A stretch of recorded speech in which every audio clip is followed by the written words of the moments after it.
and welcome to the Bucket Lister podcast. Join your host, Keith Crockford, along with special guests who have travelled the world, here to share stories of their adventures and plenty of inspo to add to your bucket list.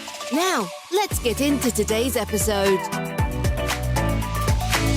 Hello everyone and welcome to this episode of the Bucket Lister podcast. Today I've got a very special guest joining me on the show who I had the privilege of meeting on Monday at an event in Birmingham. Now this was a business event with motivational speakers and people talking about business, but the person that I'm speaking with today really grabbed my attention on the lineup because she was a mountaineer, and that does have an interest to me. So I thought, who better to get onto the show today than that person that I was speaking with on Monday. So I'm very pleased to welcome to the show Cathy O'Dowd. Hello, Cathy. It's great to be here. Now, the reason why I wanted to go and listen to this talk was because the intro to Cathy was the first woman in the world to climb Everest from both sides. So that's why I thought I'd get Cathy onto the podcast today and just to talk us through that process of climbing Everest from both sides and then what she's doing now. So before we get into that, Cathy, your life started in Johannesburg. So how did you get into climbing and mountaineering from Johannesburg? It's a good question, given that Johannesburg is in the middle of a vast flat grass plain, and my parents didn't do any of this, so this wasn't family. As a teenager, I went on a summer camp in the Drakensberg, which is our biggest range of mountains, and got to hike and camp and thought, okay, well, this is fun. Certainly compared to school sport, where I was a complete disaster. I wasn't a team player. I can't hit a ball straight. I hated all of it. So hiking and camping was fun. And then when I got to university in Johannesburg, they had a rock climbing club. And that I loved, because it was challenging without being competitive. There were no winners and losers. It was deeply personal. You could be challenged as a beginner, as an expert. You know, the scale is, again, deeply personal. And it happens in these wild mountain wilderness environments, which were just beautiful. So for the first time, I found a physical activity I turned out to actually be relatively good at. And from there, it just became a process of curiosity. What would it be like to climb something a little higher, a little colder, that involved some snow, that involved some ice? And yeah, the journey started there. So what did you do then before you went and climbed Everest? Right. So this is a bucket list podcast. So I'm sure the assumption is that I was a child of 6 and saw a photograph of Everest and declared I've seen my future and spent 30 years. Yeah, no. I wasn't trying to go to Everest, even when I went to Everest. And I think it's interesting because there are different ways of looking at challenge, and there are different reasons to go out there and pursue challenge. And it's worth understanding that you don't have to fit the mold. You can still be out there doing stuff. So all I wanted to do was climb and try new things. And I was and am curious. So I created opportunities to climb in Africa and then the Andes and finally in the Alps. But all of this was difficult from South Africa. It was expensive. We were still under sanctions. Travel was tricky. And then my favorite mountaineering partner was killed. I wasn't with him, but he died on a mountain in Peru, which was a hell of a setback emotionally and mentally. But eventually I had decided that the next thing I'd like to try and do was climb in the Himalaya. Anywhere, any mountain, any country, didn't care, in the Himalaya. And it was partly inspired by a book which I recommend called A Woman's Place. And it's the story of the first all-woman expedition to an 8,000 meter peak, to Annapurna. And that made me think like, the Himalaya, maybe I could fit into that space at a more modest level. So all I was doing was looking for an opportunity, and I couldn't find one. No commercial expeditions back then, no guides, very few teams going out. If you aren't part of a friend group who do these things, it's almost impossible to break in. And then I picked up a newspaper, front page headline, First South African Everest Expedition. And they were all men. It's like, Well, that's hardly surprising. But the newspaper was also one of the sponsors, and it apparently decided that they didn't actually think the story was sufficiently interesting to keep going over a number of months. South Africa not having like an enormous climbing culture.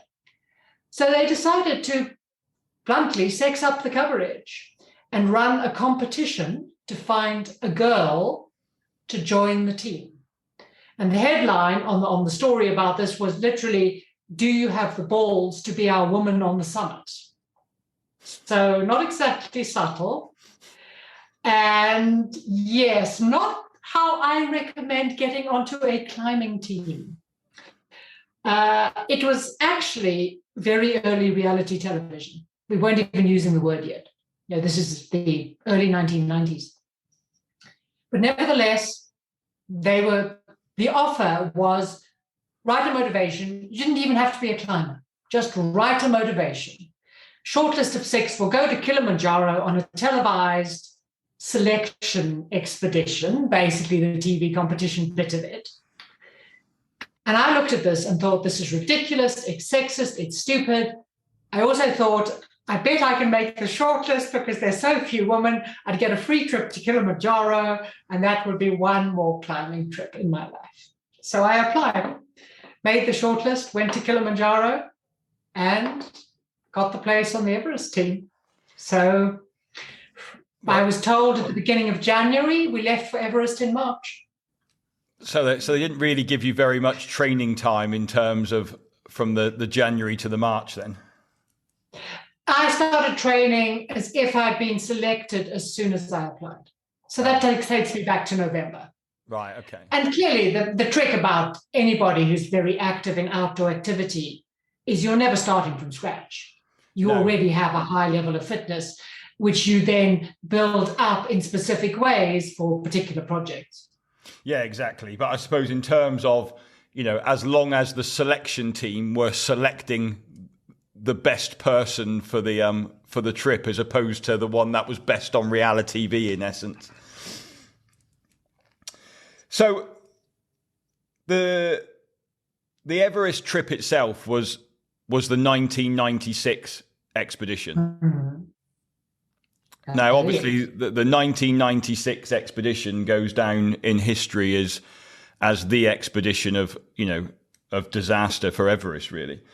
Well, I think make it clear, the 1996 season. Yeah, there were 13 teams on the south side of Everest, so we've got 13 different expeditions. But it was the combination of those expeditions with the weather conditions. And frankly, the early days of the internet is very much part of that story that created this famous disaster. Oh, yeah, because if you compare the commercialization to Everest now compared to what the technology you had back in 1996, it's a completely different beast now, isn't it, in terms of the mountain itself? Well, I think what was actually the leading point is that 1996 was the first year where you could run a website from base camp. Websites were only a handful of years old, at least for the general public. It's hard to get our heads around that now. So this was the very first year that teams had websites where the general public could follow their progress on this basically day-by-day format, and where almost all teams had satellite telephones at base camp, not on the mountain, still radios on the mountain. So when that disaster hit, it was the very first time that there was immediate media access and general public access to what was happening. And that is part of what made that season go viral. It was one of the first kind of, extreme sports sensations to ever go viral in media. So where, in terms of the season itself then, and when that weather hit that caused such havoc, where were you on the mountain at that point? So just to give some context, if anyone's seen the Hollywood movie called Everest, which came out 4 or 5 years ago now, That was based on this particular season. There have also been a couple of documentaries about the event which we're talking about. So, as I said, we had, I think, 13 teams on the south side of the mountain. Everybody's more or less on the same route, which is giving us some sort of crowd management issues. And again, this isn't all that normal. People really haven't quite worked out what the protocol is for having multiple teams on one route. But the bottom line is a couple of the teams have fixed all their camps, they're acclimatized, they're ready to go, they're waiting for a weather window. And the first decent weather window, according to our satellite weather reports, which are still quite limited compared to what we have today, looked like it was going to be the 10th and 11th of May. So those teams that felt they were ready to move and try and take advantage of that window, and the concept of a window matters. Most of the time, the summit of Everest sticks into the jet stream winds, the ones that the planes catch to kind of get you a faster ride if you're going to America. And a human being can't stand up in those winds. You'll just be blown off the mountain. So the windows are these periods, generally in May, when the jet stream lifts and the summit of Everest is below the wind and it's calm up there. That's when human beings get up there with some degree of safety. So the window opens. A couple of teams are in position. It still takes several days to climb your way back up to the South Col, the top camp. So up various teams go. And we end up with 4 teams. Rob Hall's commercial trip, Scott Fisher's commercial trip, the Taiwanese team, 5 teams, ourselves, the South African team, and a British team, all get up onto the South Col on the 9th of May, aiming for the 10th as the summit day. But the weather is not as stable as we would have liked. We get up there with wind, there's snow, not blizzard, but enough to be disconcerting. So 9th of May, we're sitting at our top camp going, this weather isn't what we thought. And we knew we were inexperienced compared to other teams. You know, Rob Hall, one of the guides, had climbed Everest 5 times. Scott Fisher, he'd climbed Everest before, the most famous at that point commercial guide out of North America. And then there's us, who are much less experienced. And we decided, and I think this is important with outdoor adventure, we had set up certain parameters. You know, back home, while you're still thinking calmly, before you're caught up in the excitement of the summit, like, what are we absolutely not going to do? And one of these is we're not going to climb into unknown ground in unstable weather. So obviously you go up and down Everest, you go over the same terrain over and over. Once you know that route, fair enough to do it, say in mist or light snow. But we're not going somewhere we have never been before if we don't have decent visibility. So very reluctantly, we decide to can our summit bid. We've got enough oxygen. Everybody's using oxygen.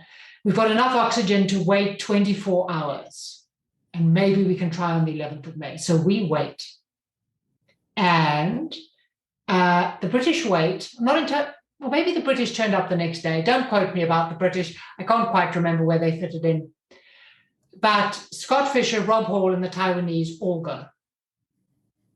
And we hear on the radios that they've reached the summit, kind of following around lunchtime, which was just heartbreaking. This feeling that we weren't good enough, tough enough, determined enough. And then at our 6 o'clock radio call, because you don't keep your radio open, you don't have the battery power, we heard that things had gone wrong. I mean, we knew the weather had changed. The wind was howling, it had begun to snow. But, we don't know where other teams are. Teams are self-sufficient. And at 6 p.m., we heard on the radio, those other teams had lost track of some of their members and didn't know what was going on. And yeah, that was the start of a spiraling disaster. So you waited it out, and then when did you then decide that you were gonna go for the summit? We waited it out. The very short summary of what happened: Rob Hall died, Scott Fisher died, so both of those team leaders, and 3 of the clients died. A number of other people got severe frostbite. The storm raged on for about 36 hours intermittently, so people didn't manage to start descending until about 2 days later. And there was at that time, the highest altitude rescue ever by helicopter, but still only 6,000 meters. The injured still had to descend 2,000 vertical meters. The media swarmed over us. Literally, the first helicopters into base camp weren't to, take out any of the other injured. It was Japanese film crews. And everybody at home was like, give up, come home, it's not safe, people died, oh my God. And you sit in the middle of this chaos and think, well, what do we do now? And I mean, a lot of people will say, oh my God, people died, go home. It's like, what were you doing on Everest if you are surprised that it's risky and that there is a small possibility of death? This is not the moment to come up with this idea. You need to have understood that years earlier on other ranges in the world, which also kill climbers if the weather is bad, if people make mistakes. So we actually sat there with that disaster and thought, okay, we didn't do anything heroic, but we also didn't do anything terribly stupid. We were careful, we were cautious, we didn't panic, we made it work. If we got a good weather window, we're actually feeling more confident. So we and a handful of teams decided to stay. We blew the second weather window because we were being so careful. We actually let it pass. And we ended up as the very last team on the mountain. We got the very last window before the season ended. And after having been on Everest for nearly 9 weeks, base camp and above, we got the summit. So what date did you finally summit? 29th of May. Yes, that's a big gap in it. It's another 20 days since you were preparing to summit on that day. It's worth remembering, of course, that the storm threw everybody's logistics into complete chaos. We'd run through our oxygen, we'd run through a lot of our food. First of all, we had to get our hands on more supplies. There's a whole lot of bartering between teams going home and teams that were staying. And then we had to get those supplies back up the mountain. And so on. All of this takes time. Oh, yeah, definitely. And then in 1998, then you decided to go back from the other side. I didn't mean to go back. I wasn't trying to go back. I spent my life not trying to climb Everest. It didn't work well. But in terms of, obviously you were the first woman to climb it from both sides. Was that ever something you ever thought about, or did it just happen? I wasn't chasing it. I was aware, certainly by 99, because there are going to be 2 attempts on the north side, I was aware that no woman had done it. But there are so many things that can go wrong, and so many of them are out of your control. So no, I wasn't particularly chasing that record. And we didn't go back to Everest in 98 because we wanted to. Along with the guy who organized the first Everest trip, we then got like super ambitious and we're like, oh, K2, which was a bit of a jump. But, absolutely realized we didn't have the experience to just jump to K2. So now we're thinking, okay, another 8,000 meter peak, but one of the big ones. Sort of the top 6 are distinctly higher than the rest of the 14. Still operating out of South Africa. This is still much too expensive to pay for ourselves. We couldn't raise sponsorship. It's like, Catch and Yunga, what? Makalu, who? Never heard of them, not interested. But it was made clear to us as we tried that there was money for Everest, which was like, why? We did it 2 years ago. What's the point? But there was money for Everest. And, this is what I think sponsorship in big outdoor adventure can be like.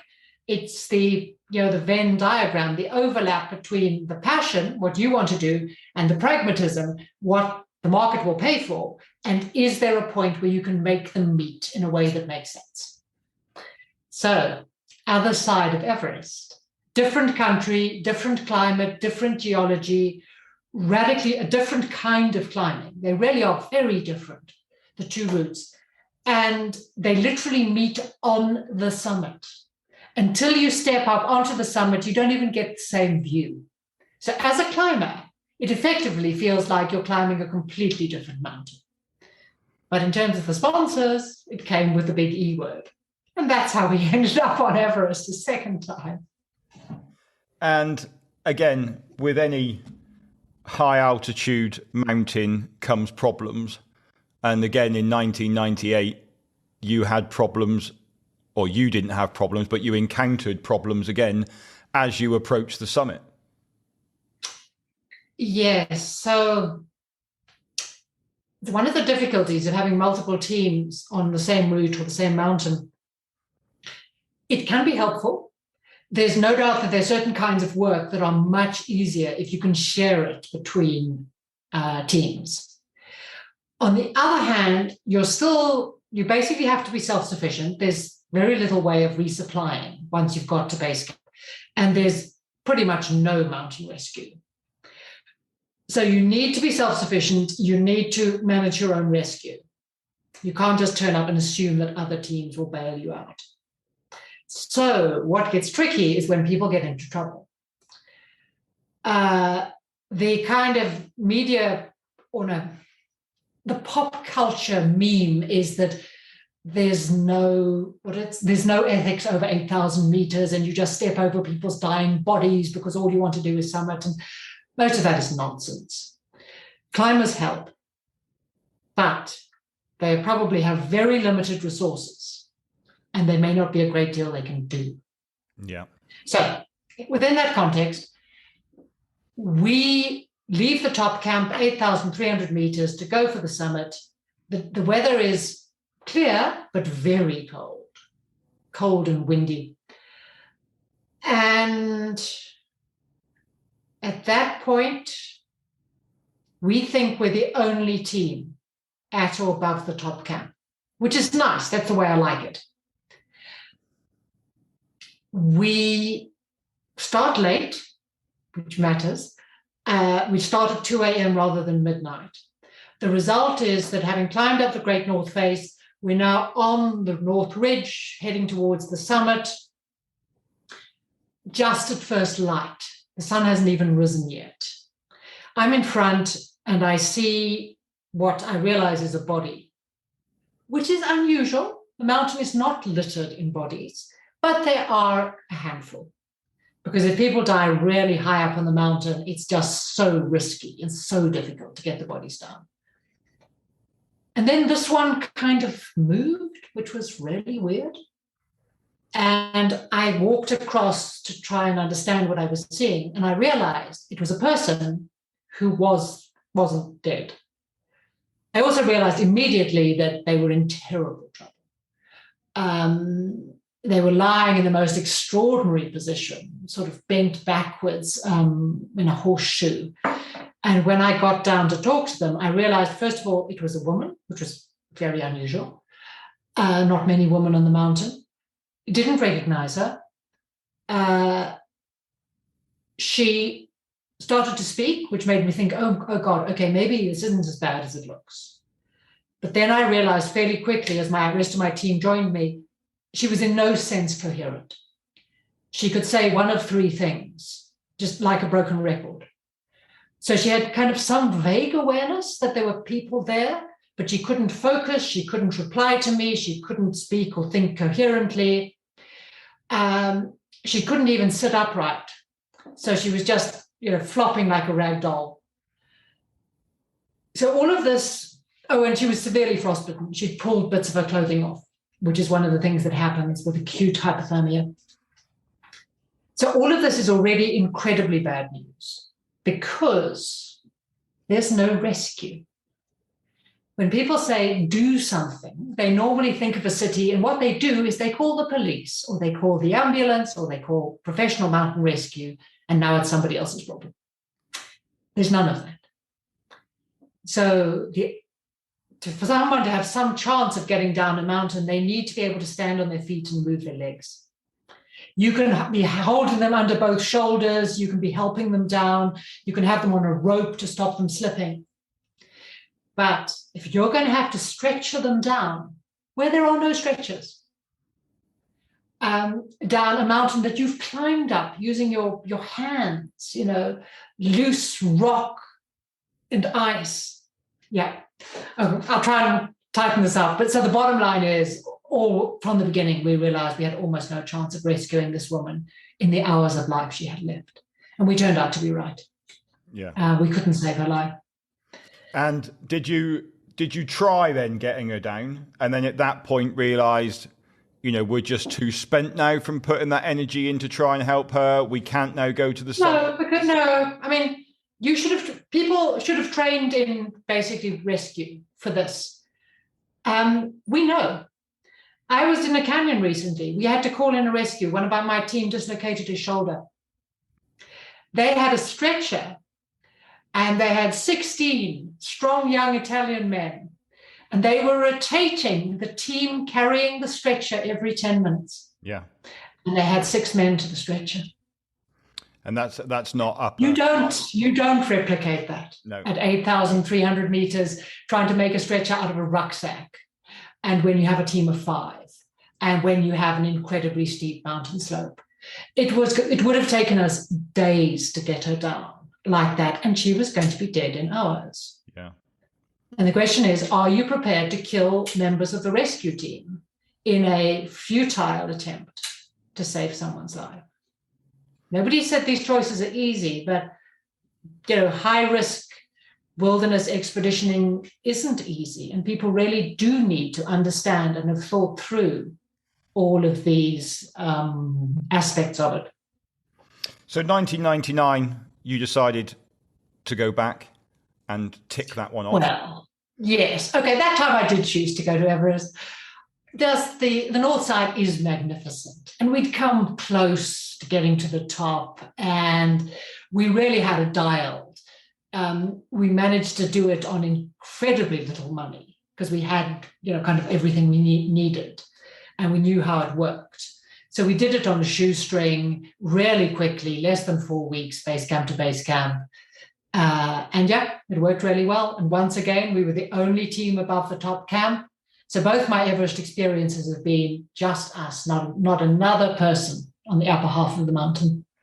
And that was really interesting because during your talk on Monday, you started it off with showing one of the current iconic Everest photos with the queue going up to the top. Yeah. And, obviously I know us Brits do love to queue, but that's not a place I particularly want to spend my time in a queue. Just quickly, what are your thoughts now on the commercialism of Everest? I have very mixed feelings. So I'm not the sort of person who's going to demand that the mountain be closed or something. Nepal is a terribly poor country. I mean, radically poor. Everest is one of the very few things they have to sell. I don't think wealthy Westerners, or frankly, wealthy Asians, because half that queue is wealthy Asians. It's not just Westerners. I don't think the wealthy of the world get to tell Nepal that they can't sell one of their few assets. And I don't think, talking as Westerners, we get to look out of our window at what we've done with concrete and tarmac and cities and roads and claim that 200, 300, 500, 800 people on a mountain the size of Everest is somehow a terrible tragedy. Mont Blanc is that crowded every summer. And we've slapped ski lifts and cable cars and, stuff all over it, and mountain huts. And so, But in terms of In terms of Okay. now, when you did it in '96, compared to how the mountaineers climbed now, are you happy you did it in '96? Oh, absolutely. I've got no desire to be in the queue. I've got no desire to climb Everest in that style, where, so we had Sherpas and oxygen, but we weren't guided. We were a classic national, expedition made up of climbers. I've got no desire to be guided up mountain. But you fixed your own lines. You weren't going up on the current fixed lines there. Like, you carried all your kit. It was your expedition then, wasn't it? Yes, exactly. And we made all those decisions and so on. So, no, I've got no desire to climb Everest in the queue, or frankly, the other 8,000 meters. They did it to K2 this summer. For the first time, there were fixed lines all the way up. There were commercial expeditions. There were individuals paying a guide to take them up K2, and they got something ridiculous, 35, 45 people on the summit in a single day on K2. It's been done on Manaslu. It's been done on all the 8,000s now. So no, not my style of climbing. I'm not interested. But you don't have to climb Everest like this. So for the climbers who go like, oh, Everest, I'm not doing it like that. You don't have to, guys. There are at least 15 other routes you could climb Everest. There's the West Ridge. There's, the famous Southwest Face done by the British in 75. There are all those routes on the north. There are at least 2 routes that have never been climbed. The Fantasy Ridge remains unclimbed. I think there's a line straight up the middle of the Kanchen Face, although it's radically dangerous. You don't have to go in spring when the queue is there. You can go in autumn and set the ice fall yourself. You can go in winter. The climbers don't have to be in the queue. They have choices.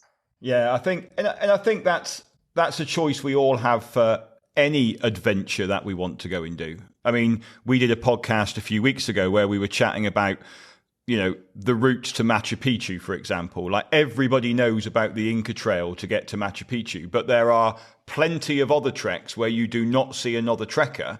And that's the same with everything you do all over the world. Absolutely. I see people talking about trekking in Nepal and like, oh, Everest Base Camp's too crowded. I'm going to do the Annapurna circuit. Yeah. Like, oh, there's so much more in Nepal. There are so many other places you could go. So although I think, and apologies because I know it's your podcast, although I think the bucket list concept can get people off the couch and catch their attention and help them into something, I also think it really needs to be repeated that for every one bucket list in a country, there will be dozens of other possibilities that will be less crowded, more difficult, more challenging, more beautiful, more wild. And once you're beginning to get a little bit of a sense of how something works and you're interested, it's worth doing the research to just find the path less taken, the track less beaten, step away from the bucket list queues and start being genuinely curious about what else does the country have to offer. Yeah, completely. I completely agree with that. I think it's, I love going to Everest Base Camp on an Everest Base Camp trek. The people are amazing. The scenery is amazing. We're certainly starting to see a lot more people now head off around to Gokyo and actually going and exploring that as a route, because again, you're not coming back the same way that everybody's walking up with you. So even making little changes like that into your itinerary can get you to see things that other people aren't seeing. Exactly. Was that one of the reasons then why in 2012 you went to Nanga Parbat and went onto the Mazeno Ridge because it hadn't been done? Yes, basically. By the early 2000s, I was done with 8,000 meter peaks. I mean, I'm glad I climbed some, but I don't think they are somehow the be-all and end-all of mountaineering or the only thing that matters. I mean, it's ridiculous. 8,000 is a number that we made up because of the definition of the meter. Mountain number 15 is just as difficult. It's only about 3 meters below 8,000 and nobody's ever heard of it. Nobody knows what it's called. Nobody ever climbs it. So I was done with 8,000 meter mountains. I went back to my first love, which is really sort of multi-pitch rock climbing, took up skiing, ski mountaineering. It's much more fun to ski down mountains than to have to walk back down them. So I'd moved on into other kinds of climbing elsewhere in the world and other mountain activities, until I got a message from a friend who I'd climbed with on Lhotse, Sandy Allen, saying, Mazeno Ridge of Nanga Parbat, are you interested? And the fact that it had never been climbed, and that I'd never been to Pakistan, and that it was a really nice team, Sandy Allen, Rick Allen, that was enough to go like, oh, okay, now this is something I've never tried before. It's alpine style, no fixed ropes, no preset camps, no up, down siege style. It's alpine style. It's a route that no one has ever managed to climb. I mean, I didn't think we'd do it. I just thought it was a chance to go onto that kind of route and that kind of style.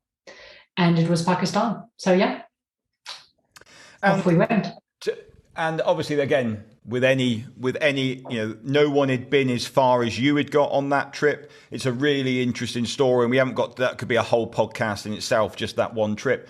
But just to, the short part of that is the team went a little bit wrong, got a little bit off route, wasted a load of food, wasted a bit of time. You'd only taken it because you were alpine style. You only had enough to give you 2 extra days of spare time. You'd use that up. And then to get to the summit, then you had to make a decision in your team of, were we going to push on together, or were we going to look at who was going to get to the top of this and they could just go? Can you just sort of explain that process to the listeners of when you're in a team and obviously you want to get to the top, how do you make that decision of who's going? Okay, I think you're probably misunderstanding what it's actually like, but at least in that particular context. Essentially, we had 10 days of food. It's a traverse, so you're not going down the route you came up because the Mazeno Ridge is so long. And we blew our summit bid. We made our summit bid on day 11. So we've already run through all the supplies we've got, and we still need 2 days to try and get down a route we don't know. So that's why we're at the end of the food, and we're pretty much close to running out of gas, and you need gas to melt snow. There's no water.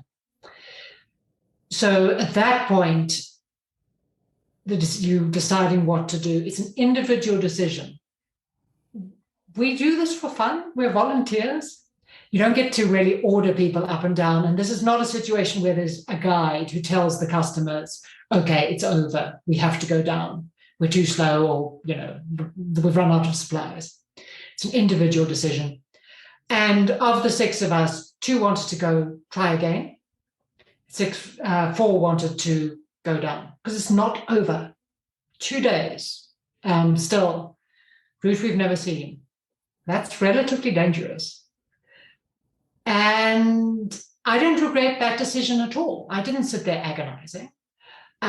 If I regret anything, decisions we made, sometimes right back in the initial planning, that meant we'd ended up in this situation days or weeks or years later. But at that moment, my personal safety and my personal interest said I go down. Because the person who says summit or bust is an idiot. This is not a marathon. You don't get to climb until you collapse and then you lie on the tarmac and pull out your phone and call an Uber. If you collapse, you will die because you still have 2 days of climbing to get off the mountain. You've got to give up while you have at least 2 days. And if something goes wrong, you're going to need more than 2 days of capacity, physically and emotionally. That's why it's hard. When do you give up? How much do you need in reserve for the giving up process?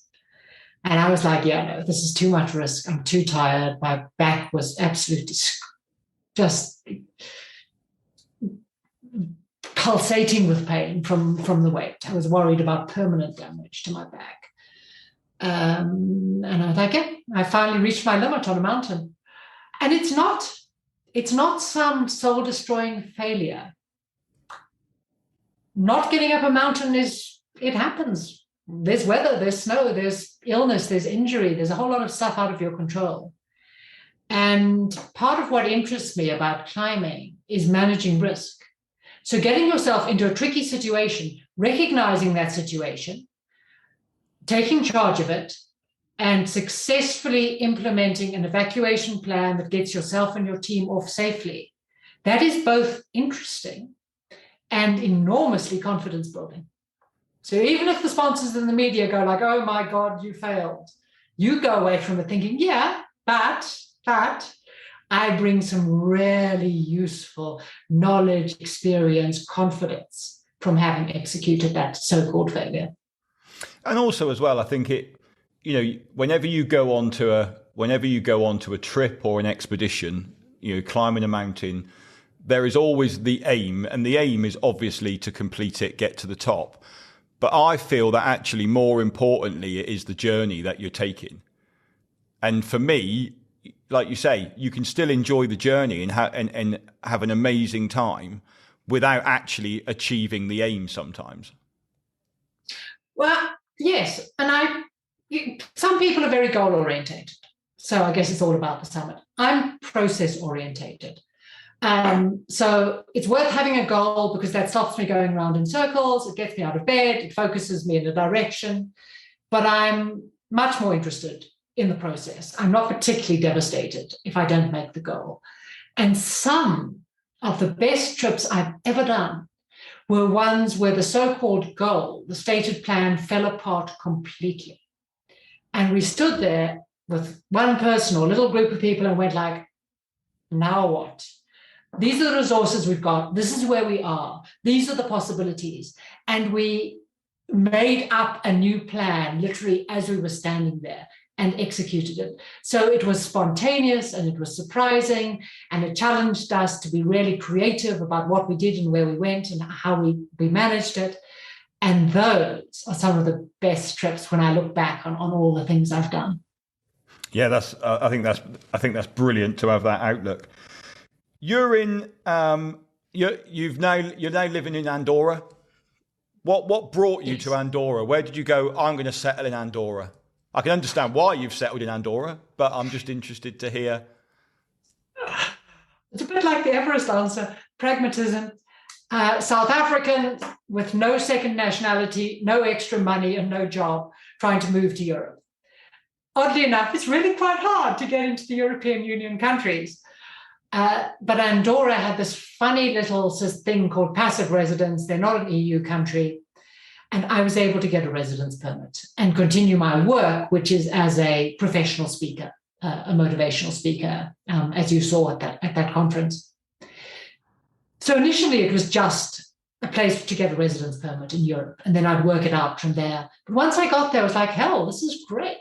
South of Europe, sunshine, like the Southern European Spanish culture, all of which is quite like South Africa, quite laid back. But it's up in the mountains. We've got 4 months of snow a year. We can ski right through the winter. There's brilliant rock climbing, with this world famous rock climbing just over the border into Spain, like an hour and a half from my house. So amazing climbing, good alpine climbing. And in the later years, I took up canyoning, amazing canyoning in the Pyrenees. These days, I'm increasingly into sea kayaking. I drive this afternoon, 3-hour drive. I've left the mountains. I'm on the coast. I'm in a sea kayak on the Costa Brava. It really is a great place to live. Yeah, looking through your photos, in the canyoning photos that I've seen of you doing recently, it just looks absolutely stunning. Great. More people should do canyoning. It's a brilliant sport. I love canyoning. I think it's one thing that we need to. We don't do very many trips around Europe actually, and I think especially now with the cost of living crisis and everything that's going on, I think people are going to be maybe retreating back a little bit from some of the bigger trips around the world and actually doing the more shorter trips. And actually, I think that's something that we could be doing more of ourselves, and especially, around Andorra, Spain, places like that. I think, that opens up for that really. I also suspect there's a market for low carbon trips. Yeah. I know we've all gone a little crazy because COVID finally ended, but we could all do with a little bit less flying and a little bit more trains and shared cars and things. There's so much in Europe. Yeah. I think we can overlook that in the kind of adventure world. Yeah, no, I think adventure travel, we need to really have a look at the sustainability and what we're doing in regards to that. Cathy, thank you ever so much for coming in and chatting with us today. Like I say, I found it so interesting listening to you on Monday. I've gained more knowledge of you today. Obviously, we were talking about business on Monday, whereas today we could have left the business behind and actually look at the expeditions themselves. One question I always ask everyone that comes onto the podcast is, what is still left on your bucket list? What would you still like to achieve? Oh, there's a lot. I've just managed to tick one of them. It was a COVID postponed trip. I've just come back from a most amazing sea kayaking trip along a small portion of the coast of Greenland. And exactly what I wanted, paddling with icebergs, 10 days, just camping wild where we could get the kayaks off the water, whales, seals, Arctic foxes. And the icebergs are stunning. And the glaciers, we paddled right up to some of the glaciers. So that was a bucket list, one that's been around for a number of years. I'd love to do one of the big ski traverses across the Rockies, say up in British Columbia. I've got some friends talking about that for next spring, although it's all a bit tentative still. I've only been to northern Patagonia, so southern Patagonia, potentially in a sea kayak or potentially inland among the mountains. It's clearly a stunning landscape. More in the Balkans. I did a short canyoning trip to Slovenia and just went like, wow, this is stunning. And my friends who've been to Albania tell me that, it's even less developed and very beautiful. So I feel the Balkans are overlooked and close to home and deserve some exploration. And then just trying to be more radical. This spring, so 2022, we did a ski trip to Kyrgyzstan, and the snow was terrible. I mean, it was beautiful powder, but terribly avalanche prone. But nevertheless, it was a wild, adventurous trip, just three of us. And Kyrgyzstan's really interesting. Yeah, we've just actually, two of our staff have just gone out to Kyrgyzstan to do a bit of a recce, actually. So it is, I think it is an upcoming place in the world of adventure travel, I think. So for me, it's actually not quite a tick list of bucket things. It's having a set of ideas, because for every idea you need the time, the money, the people, and whatever the permissions or logistics or equipment are. And just trying to have a couple of ideas that I'm pushing forward at any one time, while at the same time actively trying to keep my network going, because you need people to do this with. And then if one idea kind of catches light and you suddenly realize, oh, I've got a couple of people who seem to be into this, weather's looking good, we've got the time free, that's the idea that suddenly is being pushed forward.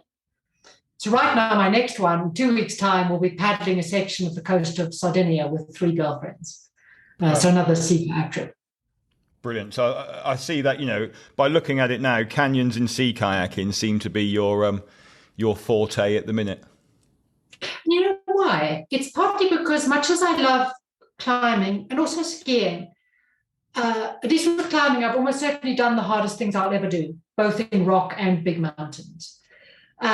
Skiing, not necessarily, but I've done a lot of skiing. Whereas canyoning and now sea kayaking, I'm a beginner, not canyoning anymore, but say sea kayaking.